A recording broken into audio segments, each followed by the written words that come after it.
Good afternoon, everybody, and let's talk some politics. So, the New York Times has published an article regarding Nord Stream 2. It is, or the Nord Stream attacks, sorry. And this is one of the most ridiculous articles that I have ever read. So this article suggests, well, they say that intelligence suggests that a pro-Ukrainian group sabotaged the pipelines. This is absolutely laughable. Even in the article, well, before this leaked out, this article was written, Western powers were blaming Russia for destroying the Nord Stream pipelines, right? But even the article said that Kremlin was actually economically benefiting from this pipeline, so it makes no sense. Secondly, if they wanted to just get rid of the gas, they could have just shut it off, right?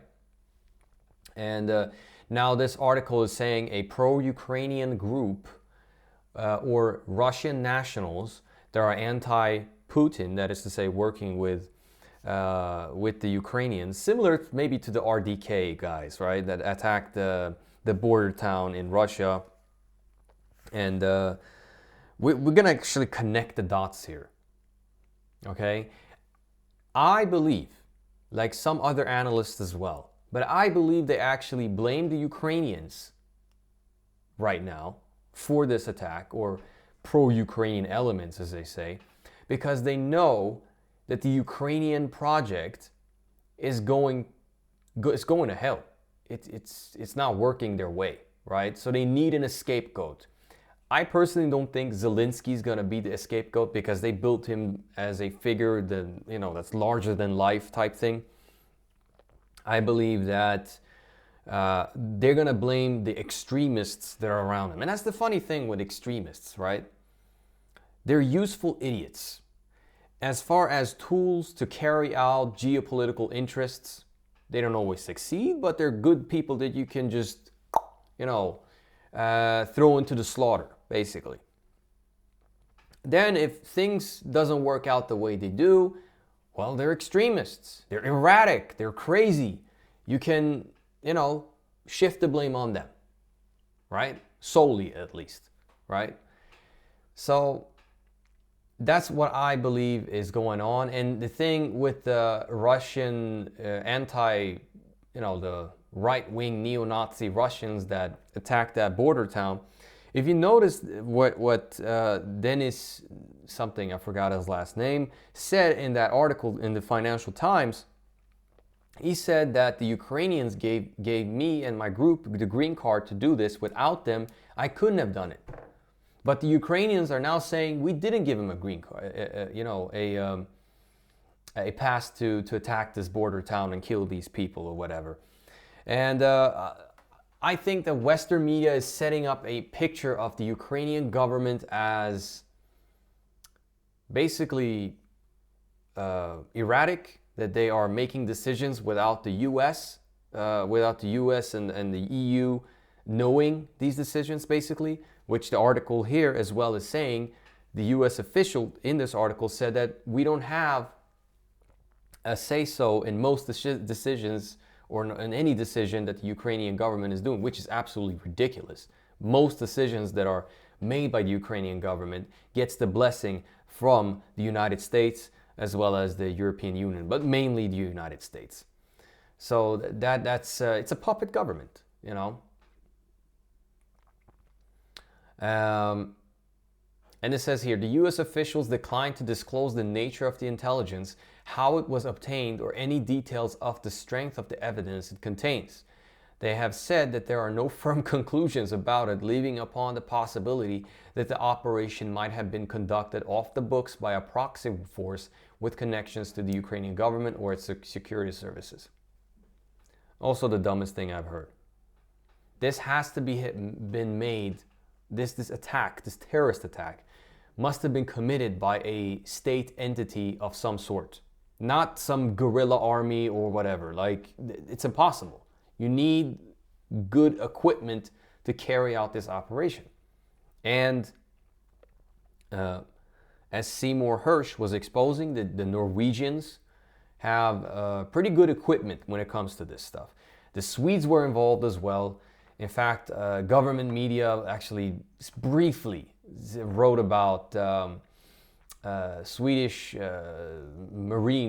the Swedish Marines being somehow involved during that. What exactly they did, they didn't expose. Nor did the military, Swedish armed forces didn't want to say it either, due to security reasons, right? Okay, some initial US and European speculations centered on possible Russian culpability, especially given its prowess in undersea operations, though it is unclear that what motivation the Kremlin would have in sabotaging the pipelines, given that they have been an important source of revenue and a means for Moscow to exert influence over Europe. One estimate put the cost of repairing the pipelines starting at about $500 million. The US officials say they have not found any evidence of involvement by the Russian government in the attack. So now they're saying the Russian government is not involved in the attack. Well, no shit. And it goes here, officials have reviewed the intelligence. Officials who have reviewed the intelligence said they believe the saboteurs were most likely Ukrainian or Russian nationals or some combination of the two. US officials said no American or British nationals were involved. Yeah. We know this is bullshit for several reasons. Well, before the Russian attack on Ukraine, the U.S. President Joe Biden, in a meeting with Olaf Scholz, is a press conference. Biden makes a statement saying that if Russia decides to invade Ukraine, the Nord Stream pipelines will, basically be destroyed. I'm paraphrasing here, right? Victoria Nuland said that there will be a piece of metal scrap on the seafloor or something like that. And Miss Applebaum, her husband, the Polish guy, I forgot his name. He put out a tweet which said, "Thank you, USA," after this explosion was carried out. Now, Applebaum, in a meeting, there was this guy who asked her, "Why did your husband say this?" "Oh, it was a joke." Get out of here, man, for real.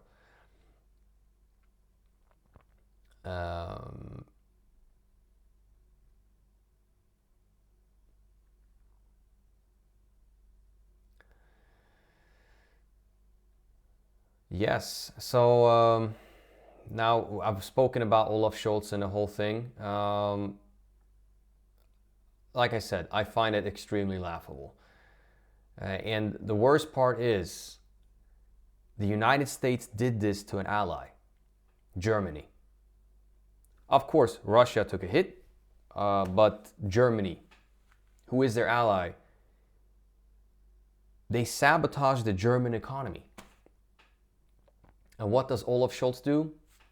He just carries out the wishes of the United States. More and more people are waking up, though, in Germany regarding this whole affair and terrorist attack. They are sick and tired of Olaf Scholz.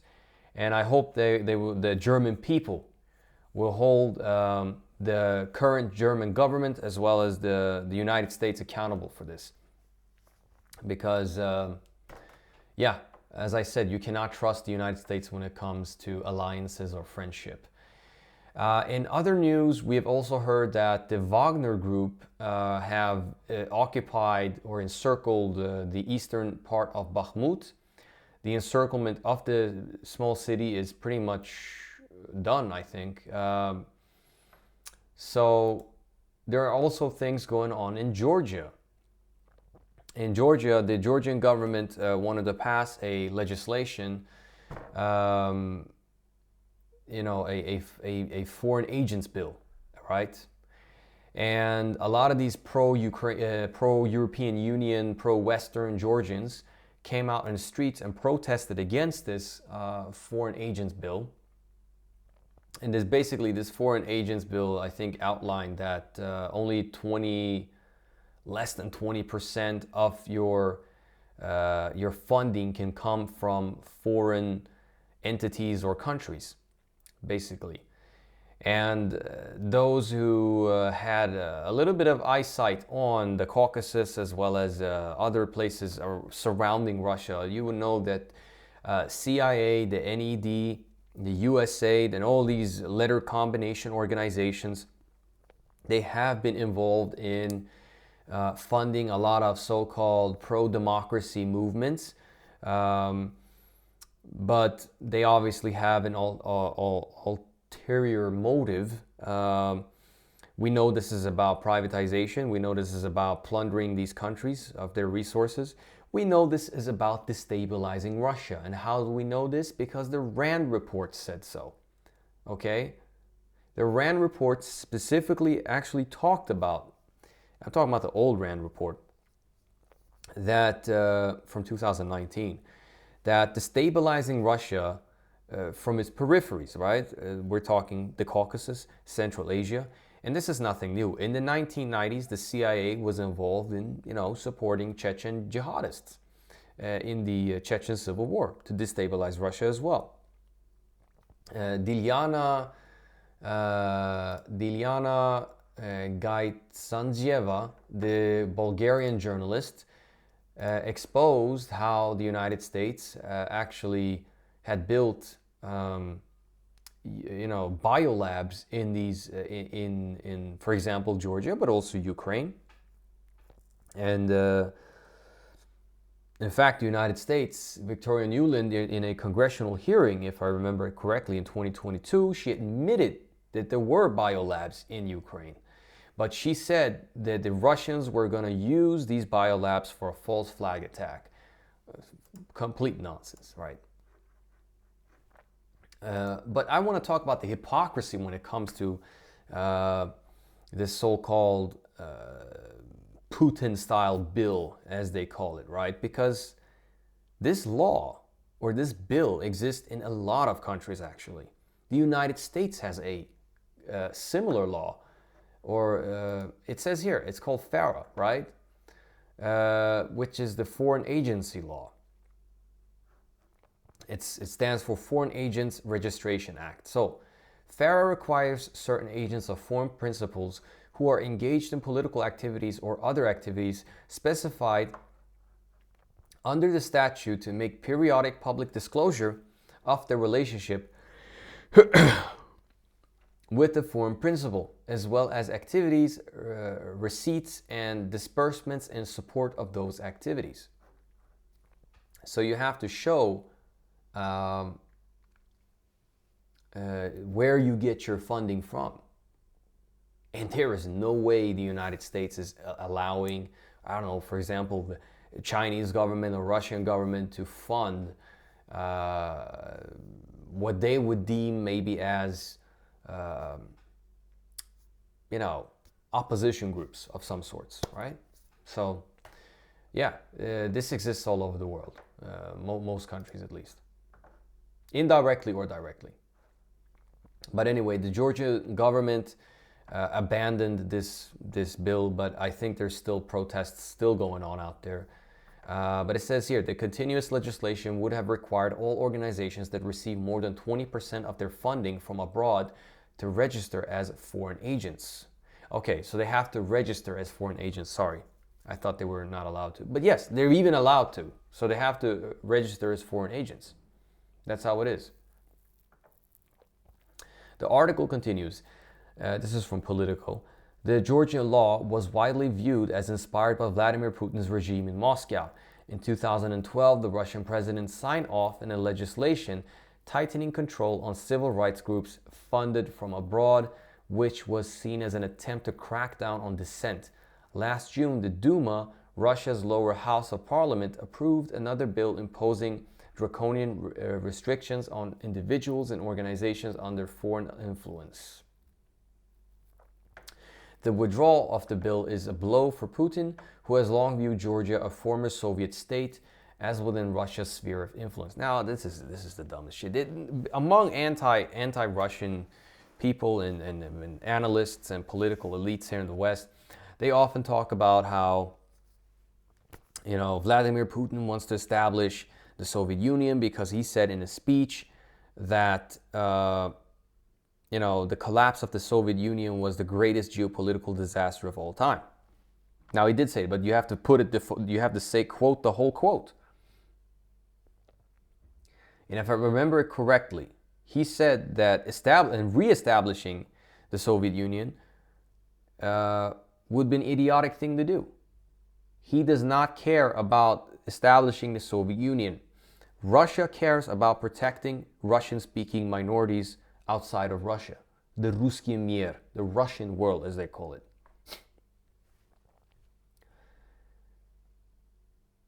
For example, Russia is really not that interested in taking Western Ukraine. And why is that? Because Western Ukraine is not a Russian ethnic area. It's not a Russian-speaking area. That's where the real Ukrainians come from. They speak Ukrainian there. Their nationalism is extremely anti-Russian. This is basically Banda right land. Okay? So, I totally disagree with that so-called lazy analysis, by the way. So anyway, Georgia's President Salome Zurabichvili, who was in the U.S. for an official visit when protests first broke out Tuesday, called the draft law something dictated by Moscow in a video address. Well, what can I say? I'm not going to read the whole article, but I think you get the gist of it. This is an attempt, a color revolution attempt.